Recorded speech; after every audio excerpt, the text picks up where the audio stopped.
there, and thank you so much for joining us on Frontier Opening Bells. I have a guest this morning on the show from Vetiva Capital Management, Joshua Odebisi. He's a banking sector analyst. Thank you so much for coming on, Joshua. Good morning. Thank you for having me. All right, so we'll go quickly with a look at the closing index for some markets that we monitor here on Frontier Opening Bells. We'll go first with Nigerian Exchange, which had a 0.15% change, ending there on the green. BRVM recorded a 0.04% change, which ended, making it to end on the red zone. Egyptian Exchange recorded a 0.11% change, ending on the green. The Nairobi Securities Exchange recorded a decline of about 0.77%. Johannesburg Stock Exchange also recorded a loss of 0.21% yesterday. Yeah, so from there we'll go quickly with a look at stories that are making the rounds in East Africa. The East African market has Kenya's CA deficit rising to 5.4% of the gross domestic product in June this year. Kenya is the extent deadline for revealing the company's beneficial owners over there in East Africa. WCP canvassed further delays in 2020 results until August 31st. That's over there also in East Africa. Mumia's Sugar Company received respect listing.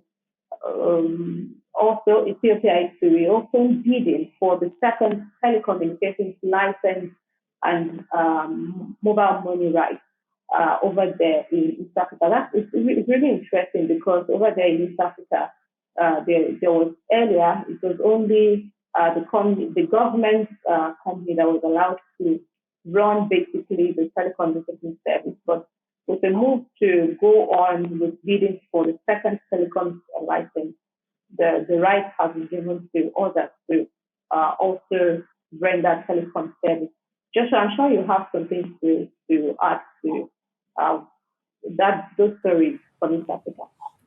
Yeah, sure. So just really to focus on the Ethiopian story, to be honest, when this entire development began, it was quite surprising that, the Ethiopian government was basically still running their telecommunications operations as a government-led monopoly at the time. But it's obviously a positive for them to come in and reopen bidding. I don't know what happened in the first round of bidding, and I'm not sure if they got exactly what they wanted. But since they're still coming out for the second telecommunications and mobile money rights, I think it's a positive because your service will only improve or grow when you have competition and when you give your users and your citizens options.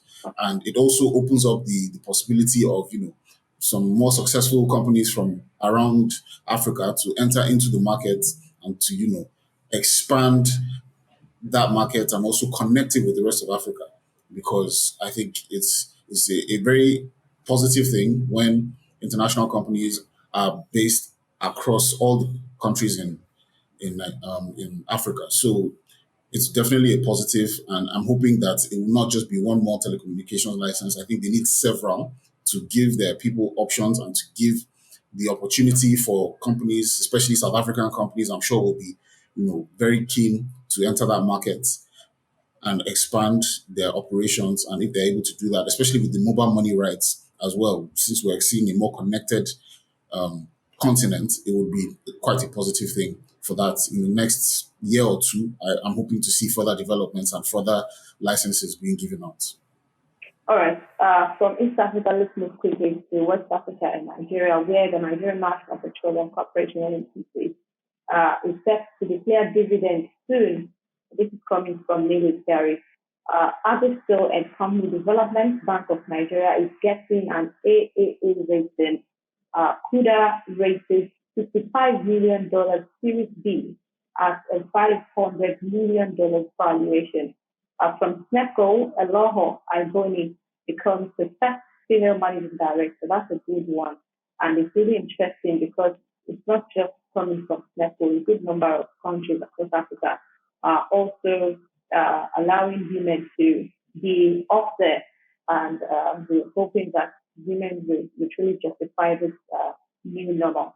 Ghana is seeking $1.65 billion to buy oil and gas assets. That's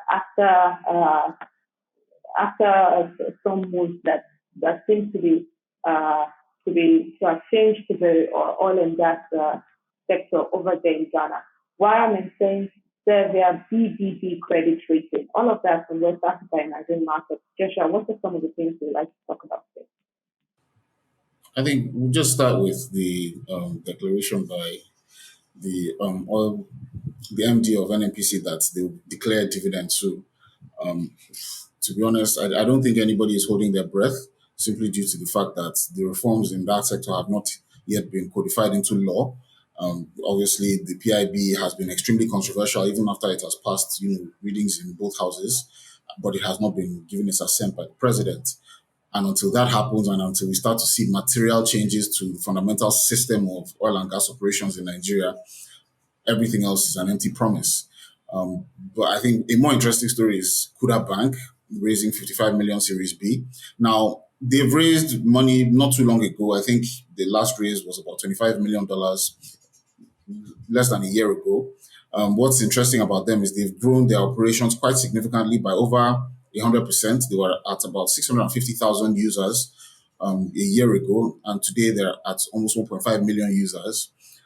This Series B is really because of their strategy to expand outside of just the Nigerian market. They're Nigerian started, or they're based in Nigeria and London, but their ambition is to grow outside of the Nigerian market. Obviously, we always talk about the potential on the African continent, the potential in Nigeria specifically, 200 million or however many people we have in the country.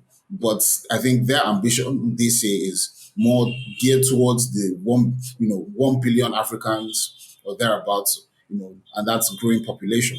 So this money is going to help them to drive that growth and expansion across the continent, probably starting, with just other countries in West Africa before branching out and moving further out into other countries. But the truth is, the $500 million valuation is quite high just because of the fact that for the number of customers that they have and for the amount for their balance sheet size. I've not really had a chance to look at their balance sheet, but I wouldn't imagine that they're really generating that much. So really, it's all about their growth potential. So that the reason why it will probably be so high is because their operating costs are quite low. They don't have any branches, in terms of staff operations. I'm sure they're running pretty much a skeleton crew. So these things allow them to be extremely nimble, extremely quick. So I wouldn't be surprised to see them expanding rapidly into 3 or 4 or 5 different countries at the same time, simply because their cost of setup will be so low. After they meet whatever capital requirements they need to meet from the regulators in those countries, they'll be able to start operations quite quickly.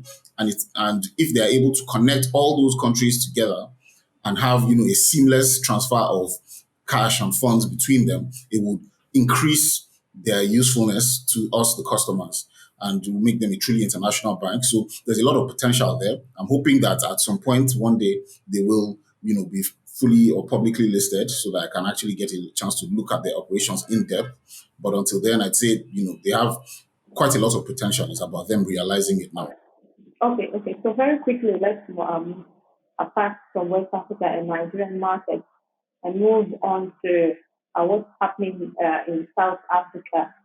Johannesburg Stock Exchange, Togo Stern Gaming was not under any stress of it's not going to be under any stress of suspension for late reports because the group actually gave us a report that the lateness was due to the devastating effects of coronavirus disease.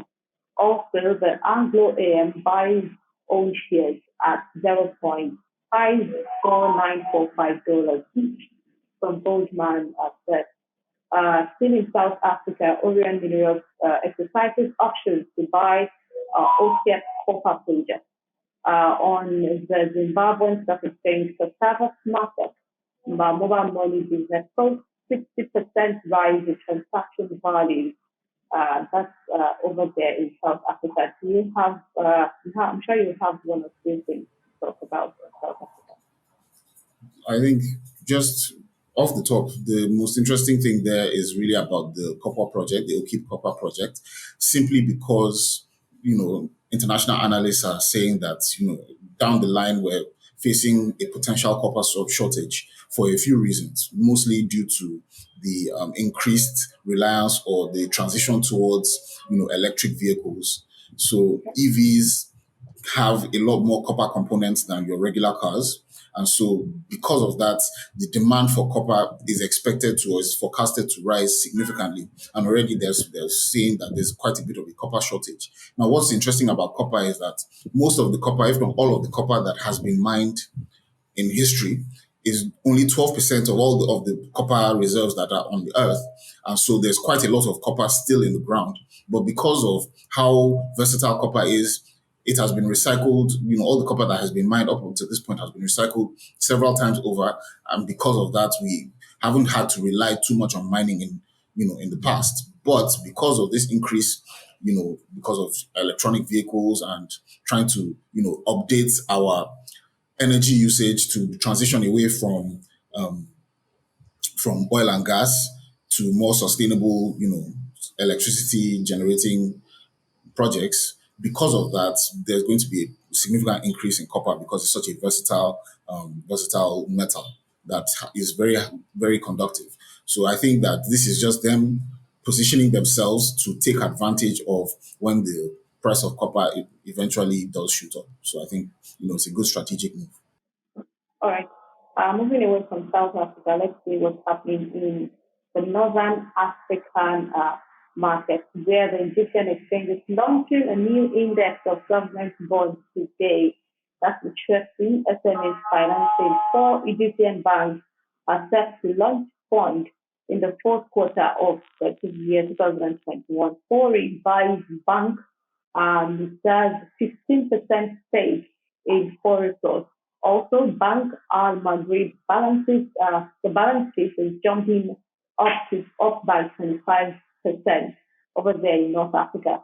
A surgery bank that's in Tanzania is having the NBI going up as much as up to 5.80% to 269.046 million dinars in the second quarter of the year 2021. I'm sure some of these things are quite interesting to you. You can talk to us about them.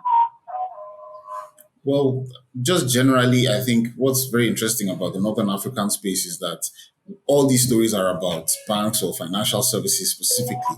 And Yeah. what that tells you is that there's a lot of banking activity and there's a lot of banking potential in Northern Africa, especially in Egypt. I think we see Egypt as more of like a gateway to the Middle East and, even to some extent further out past beyond the Middle East. But, there is quite a lot of emphasis on the fact that, the Egyptian market, the Egyptian exchange gives access to a lot of countries, your Saudi Arabias, your Omans, your all your Middle Eastern countries, really access to the African market and also access to the international stage because their economy is quite solid and their financial services are quite solid as well. So what I think this is just telling us is that there has been a big emphasis on the Northern African market with regards to banking and banking activities. I mean, if you see a company's balance sheet jumping by 25%,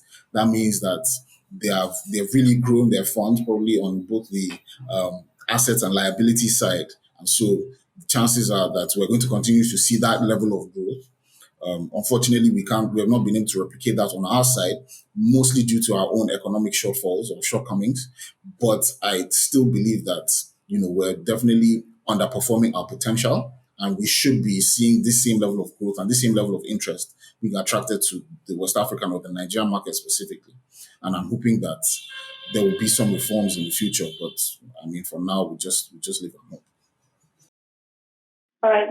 Yeah, that's it on the stories for on Frontier Opening Bells today. Thank you so much for watching and thank you for joining us, Joshua.